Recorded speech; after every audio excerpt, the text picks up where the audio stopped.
ఎందుకు ఇంత boundless celebration జరుపుకోవాలి అన్న ప్రశ్న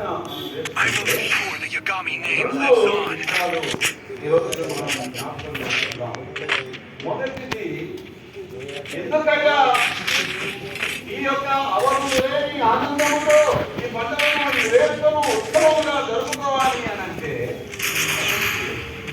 క్రీస్తు మృత్యుంజయుడై తిరిగి లేచాడు కాబట్టి. హల్లెలూయా, హల్లెలూయా. ఎందుకగా క్రీస్తు మృత్యుంజయుడై తిరిగి లేచాడు కాబట్టి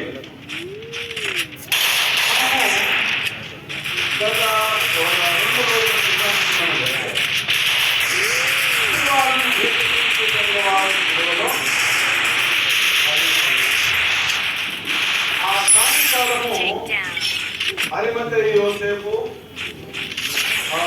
నికోదేము తదితర స్త్రీలు ఆ దేహాన్ని ఒక సమాధిలో భద్రపరిచిన సందర్భం మనం చూస్తాం. నిన్నటి దినం యేసుక్రీస్తు ప్రభుల వారు సమాధిలో విశ్రమించాలి. అయితే శుక్రవారం కానీ మనందరము కూడా ఒకవేళ ఆలోచన చేస్తే యేసుక్రీస్తు ప్రభుల వారి పని అయిపోయింది అని అనేక మంది ఎంతో సంతోషంగా, యేసుక్రీస్తు ప్రభుల వారు ఇక మాకు అడ్డుగా లేడు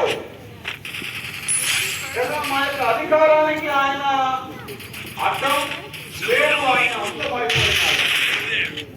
యేసు యొక్క మరణ వార్తను విన్న తర్వాత ప్రధాన యాజకులు కావచ్చు, రోమా ప్రభుత్వం కావచ్చు, రోమా సైనికులు కావచ్చు, మరి ముఖ్యంగా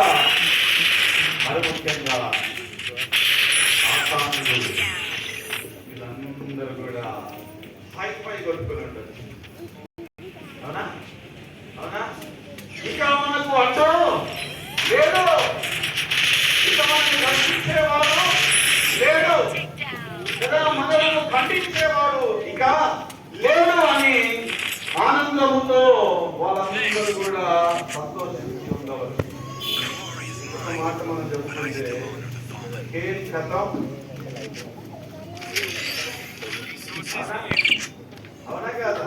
అందరూ అనుకుని ఉండొచ్చా లేకపోవచ్చా కదా? వారందరూ కూడా ఈయన శిల వేయము అని అరిసిన వాళ్ళందరూ కూడా ప్రధాన యాజకులు గాని కదా, రోమా ప్రభుత్వము గాని అక్కడ ఉంటున్న ప్రజలందరూ కూడా అనుకుని ఉండొచ్చు, యేసు అనే వ్యక్తి యొక్క ఇక ఉనికి లేదు, ఇక దుకాణం బంద్, యేసు యొక్క సువార్త బంద్ అయిపోయింది, యేసు యొక్క రాజ్య విస్తరణ ఆగిపోయింది అని అందరూ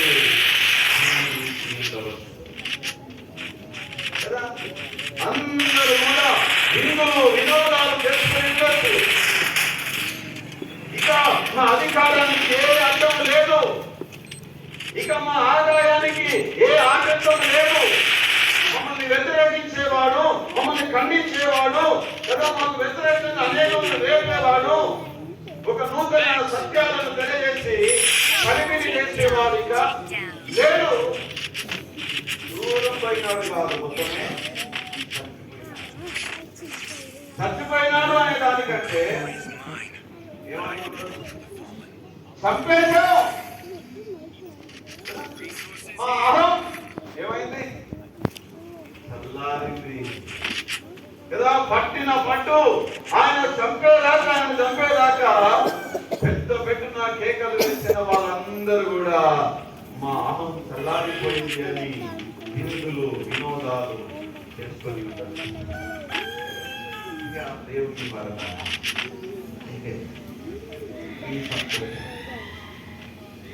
ఈ సంతోషం ఎన్ని రోజులు,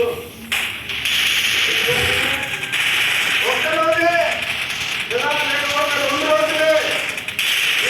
చనిపోయిన ఆ శుక్రవారము ఆయన సమాధిలో ఉన్న ఆ శనివారం ఈ 2 రోజులే వాళ్ళ సంతోషము. కానీ అపొస్తలుల కార్యక్రమం 2వ అధ్యాయం, అపొస్తలుల కార్యక్రమం 2వ అధ్యాయం 24